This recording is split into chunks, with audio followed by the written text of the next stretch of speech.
Hi, good evening. I'm going to do a different kind of video here tonight. Um, First of all,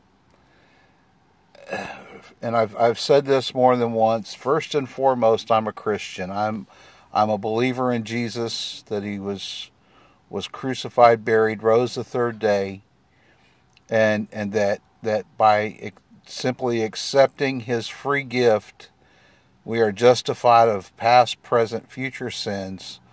Um, you know, and that is what I stand on. That is, I stand on what God says in His Word, um, and that's at the foremost of my life. But this side of heaven, that's not where life.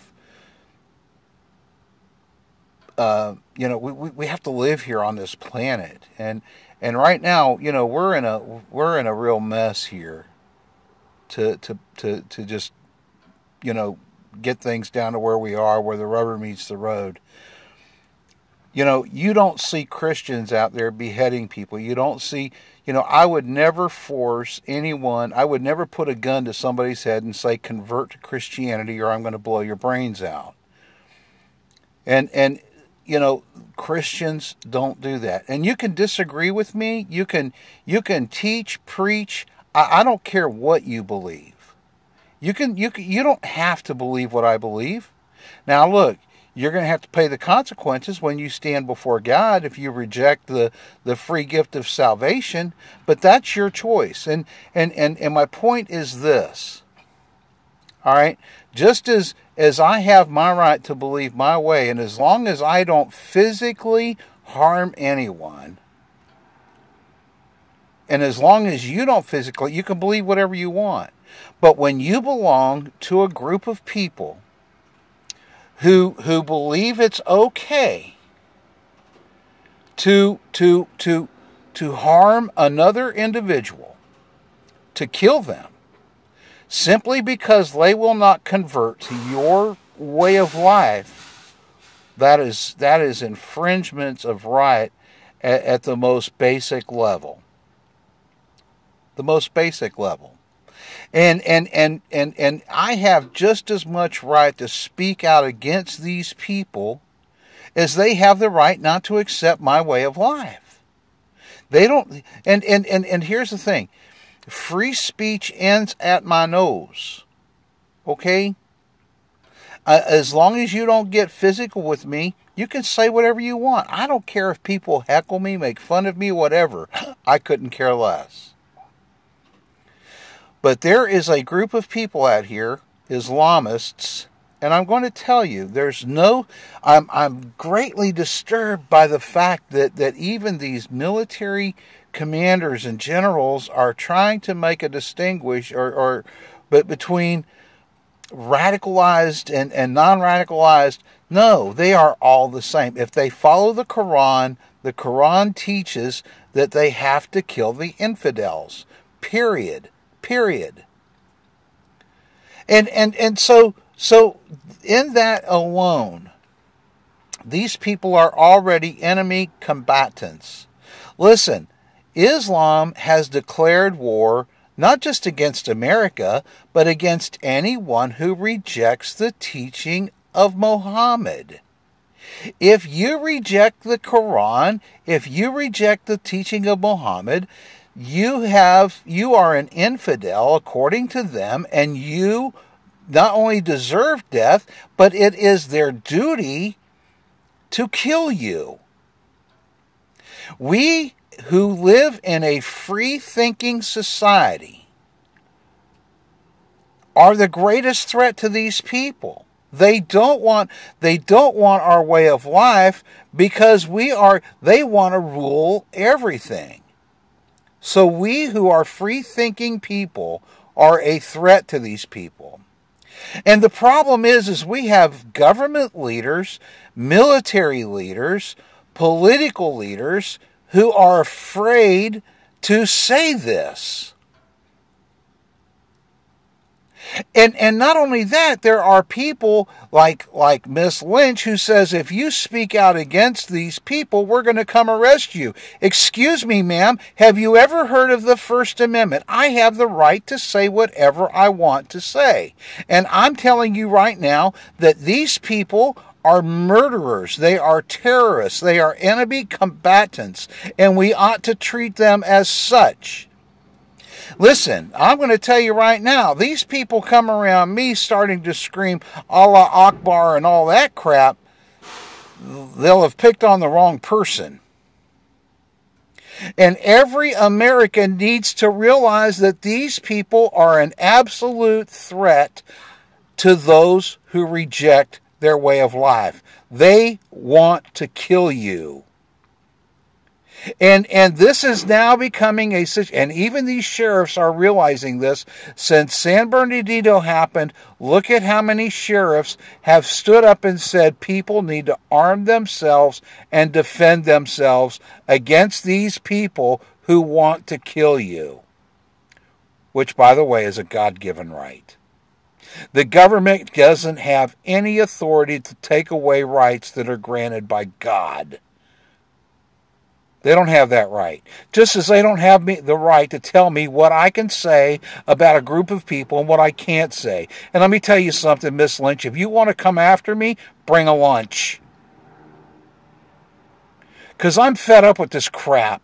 I'm fed up with this Muslim tyrannical government that's taken over America, and the American people are fed up with it.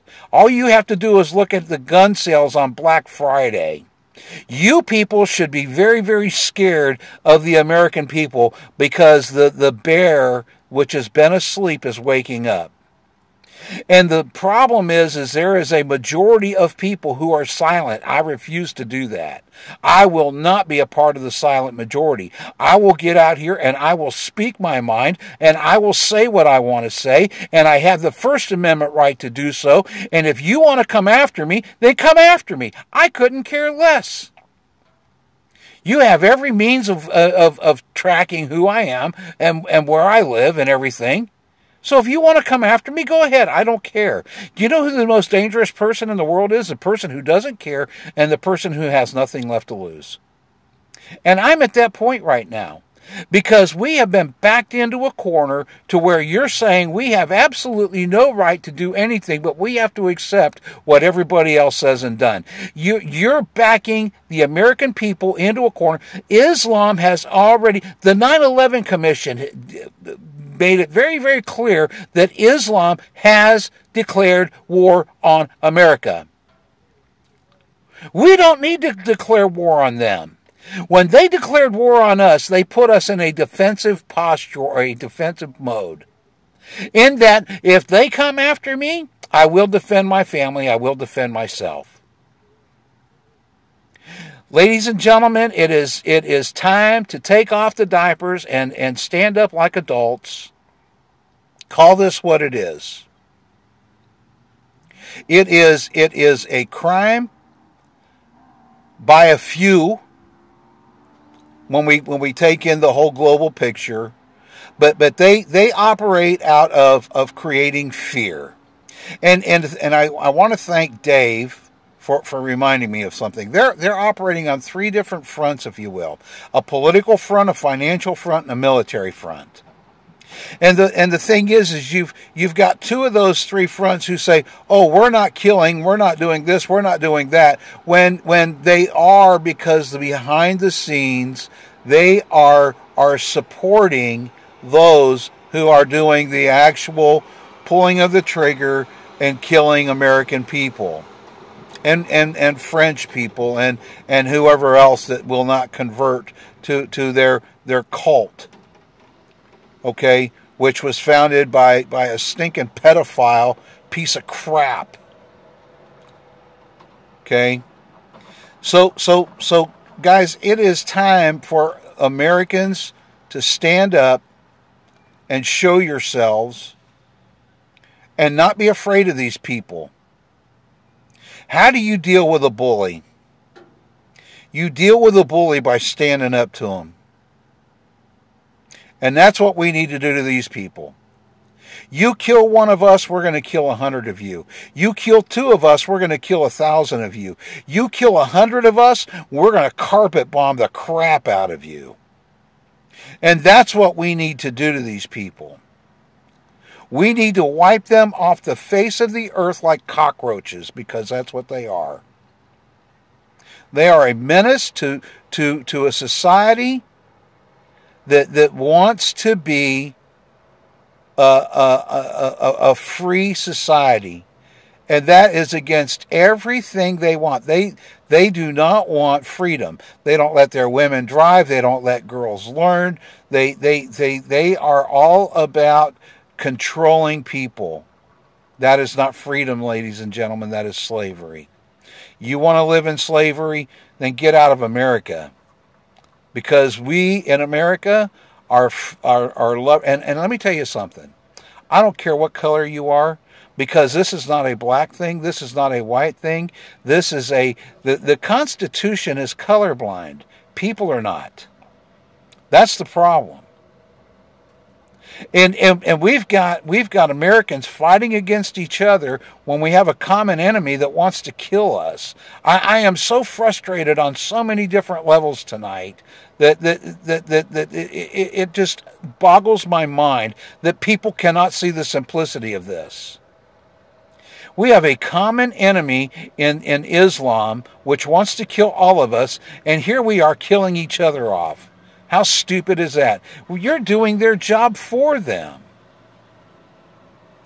All right, with that, I'll bid you all farewell. And man, if you don't have a weapon, sell your coat and buy a weapon. And learn how to use it. Learn how to protect yourself. Learn how to protect your family. It is a God-given duty to take care and protect and defend your family. God help us, man. God help us.